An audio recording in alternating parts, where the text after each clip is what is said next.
Senin 6 Januari 2025 jadi hari yang sangat menyedihkan bagi para fans setia timnas di seluruh Indonesia. Ya, pasalnya di hari tersebut PSSI secara mengejutkan mengambil langkah yang admin bilang cukup nekat karena memutus kontrak Coach Sintayong di pertengahan kualifikasi Pildun ronde ketiga, yang mana sejatinya timnas Indonesia masih punya kesempatan lolos ke ronde 4 atau bahkan juga berpeluang bisa finish di posisi 2 klasemen dan lolos langsung menemani Jepang ke Piala Dunia 2026.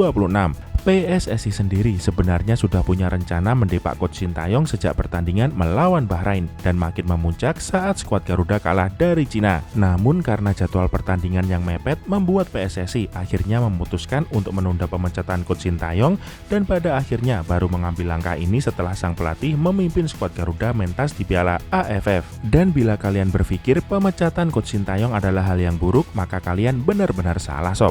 Pasalnya PSSI malah memberikan sebuah hal yang menurut admin lebih buruk lagi, yaitu memilih pengganti Coach Sintayong dengan menunjuk Patrick Kluivert yang punya track record pernah terlibat kasus negatif yang membuatnya punya hutang sampai 16 miliar. Ya, kepastian soal Kluivert yang bakal jadi pelatih baru timnas telah disabdakan oleh Fabrizio Romano, di mana jika dia bersabda soal transfer pemain dan pelatih, maka kemungkinan benarnya adalah 99%. Dan jujur saja, selain kasus negatifnya, rekor Kluivert sebagai pelatih juga terbilang biasa saja dan bahkan cenderung ke arah pelatih mediocre, dan bahkan Kluivert juga belum pernah mentas di pertandingan sekelas Piala Dunia. Dan jujur saja, dengan kapasitas sebagai pelatih yang baru seadanya dan ditambah dengan kondisinya yang punya hutang puluhan miliar karena hal negatif, jelas si calon pelatih timnas Indonesia ini bakal jadi makanan yang lezat untuk para mafia bola di Indonesia.